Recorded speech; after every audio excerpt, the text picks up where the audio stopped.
I love working on period films because you get to time travel. For now, it's yeah. Great. Yeah, I think it's cool looking. So that goes down the page as well. Okay, right. Oh, I see. Cool. We've got 3 of these, so we can interchange. But do you want to spend a little bit of time with it? You know what would be fun is, before as we get close to it, if I could have it in my trailer for a couple days before we use it, and I could practice on it just to get good at it, so I don't look like a novice. Michael and I spend a lot of time in pre-production designing the movie and doing a lot of storyboards and animatics. I think communication early is very important, and understanding a plan that you collectively want to execute. Animatics are a great way of explaining to people not only the story ideas but also the shot ideas, the way it's going to be edited. You can add sound effects and music, so you can really see the movie before we've shot anything.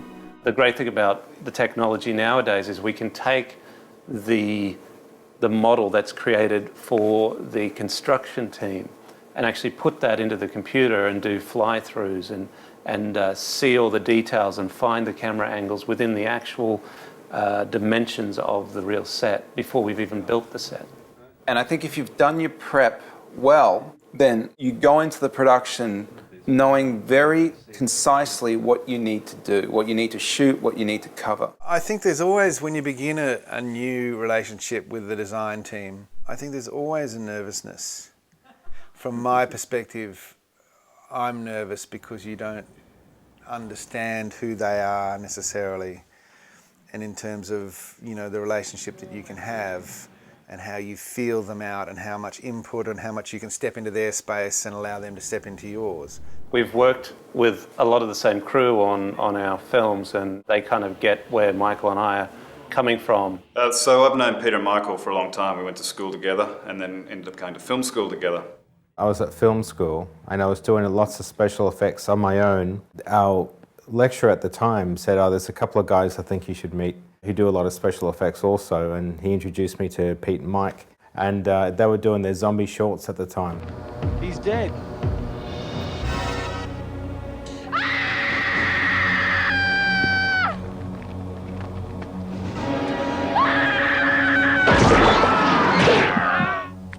So that's how we first started to work together. We shared a passion for special effects and just practical effects in general, not just makeup effects, but puppetry, matte paintings, miniatures, all that kind of stuff. So we started making these short films together, which involved all those things, and that's how everything started, and it's never really stopped. Peter, Michael and I have known each other for a while. I went to uni with them.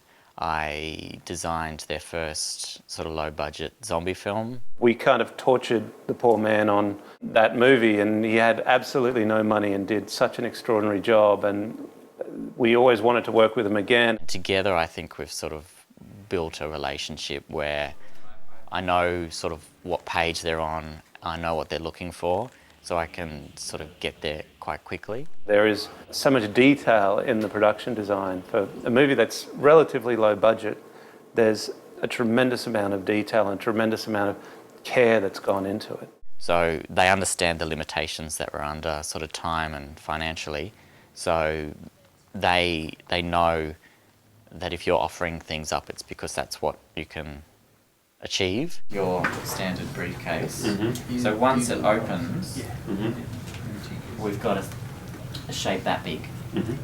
I like the idea that he walks in with what you think is going to be a standard briefcase, but then it sort of pops open and it spins onto its side. So all it needs to do is, in the second case, which is a solid version of this, it's just to reach in and slide up. Mm-hmm. And this is our bomb? Well, we're looking... This is a mock-up. I think we should make it shorter. Absolutely. I think it's got to be smaller because, I mean, we want to also do a shot where the bomb explodes inside. Yeah. They know the size of the resources that we've got, so they're more willing to work with you to come up with a solution that'll still help the narrative, still look great, but isn't going to waste a lot of resources. If you don't have money to throw at a movie, then you have to throw ideas, and then you just start scouring your brain for a better idea. We're sort of up make it. The bone takes. It's like they do a live cast of a real baby. The other challenge we had was the flight simulator helmets in Space Corp. So we had these helmets to teach us, ideas about aerial navigation and flight simulation. The initial idea was we were going to have a big flight simulator, and because we're working with a relatively low budget, it just wasn't going to happen. So we thought, how can we make this still interesting and sort of futuristic in a 60s sci-fi world? Like such a simple idea, such a simple way of getting around the fact that we didn't have the money. It's just a prototype. It's just. We modelled the helmets off a 1960s lampshade. And then a shot from inside with this pattern being projected onto my face. It's RGB, so it does any colour we want. Ben didn't like green. Mm-hmm. He said we should kill the green and just do white to blue, maybe a bit of red. Yeah, that's. And we can program A that. bit less Christmas-like. Yeah. Yeah. It's so simple, but it looks like I'm in the flight simulation chamber.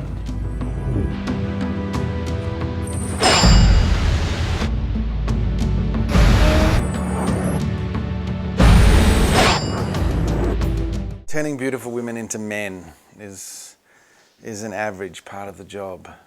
Done mostly by makeup and prosthetics. When you get a brief that goes along the lines of, we need a woman to be turned into a guy, and she needs to look enough like a guy that you obviously believe that it's a guy, but not so much that you don't believe that she could have been a woman at one point. And she needs to be different enough that you can believe it's a different person, but not that different that you can't believe that at one point they were the same person.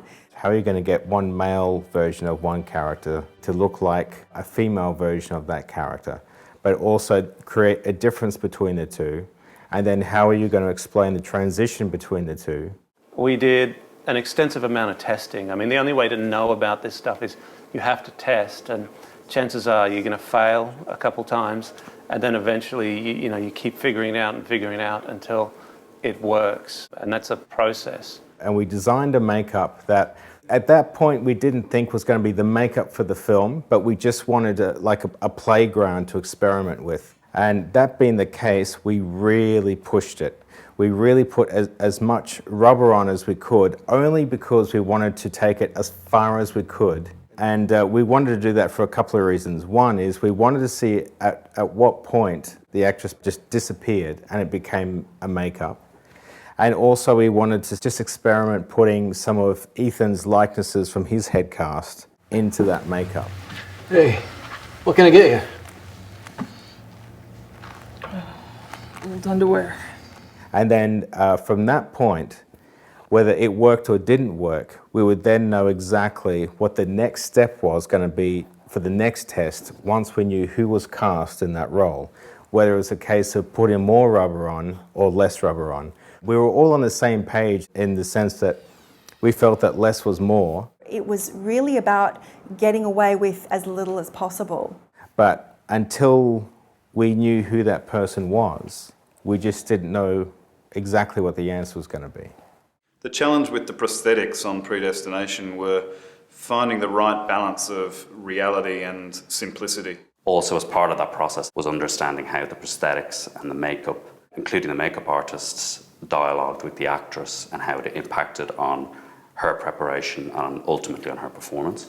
We really realised that this was going to be a very important collaboration with the actor. So when Sarah came on board, it was very much about her owning the makeup and her really playing a huge role in that makeup being a success, and us really lending as much as we could to her performance without covering her up so that her performance couldn't shine. When you're changing a human being from one gender into another, it's very complicated because we all know what that's going to look like, as opposed to a monster where it can be a complete fantasy creation and you can kind of go nuts with it.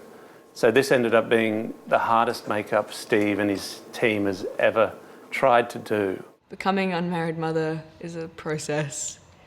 It's not an unenjoyable process. It was a pleasure to work with Sam and Steve. The appliances that we ended up using on Sarah were a combination of silicone and one tiny little transfer. What we did with that was we had a brow piece just to put some nods in there to Ethan. Ethan's got these awesome forehead lines. We just put those in there. I'd bought audiobooks because I thought that I would need them, and I just vague out, tune out, and put in some speakers. But I've not listened to any of them because we just sit and chat for 3 hours, sometimes 3.5, sometimes 4. There was once when prosthetics was for the burn makeup for the Violin Man, when it was 6. And time goes really fast sometimes, and then sometimes time goes really slowly. Especially when there's a clock in front of you and you're like, move the clock out of the way.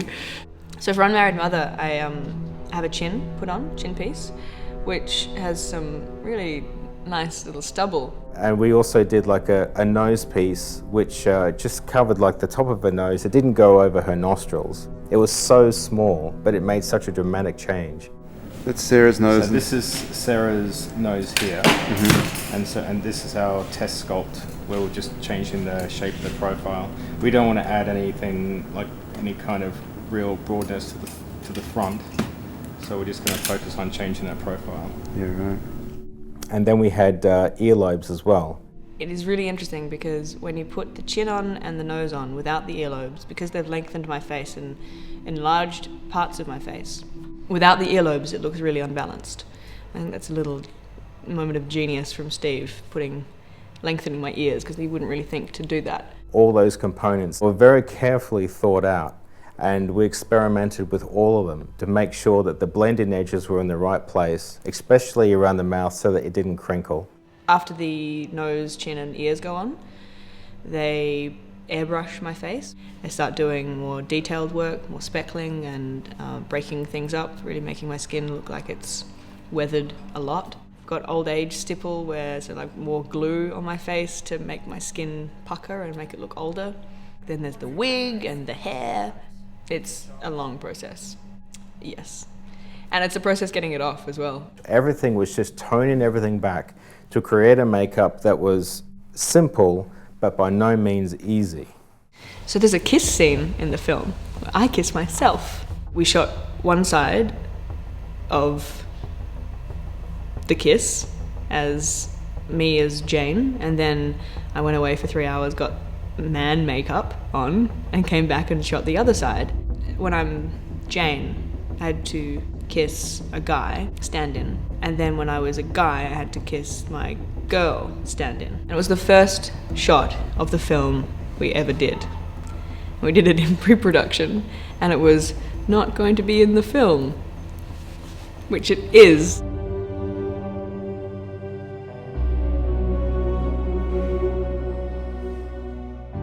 They say that the journey of 1,000 miles starts right at your feet.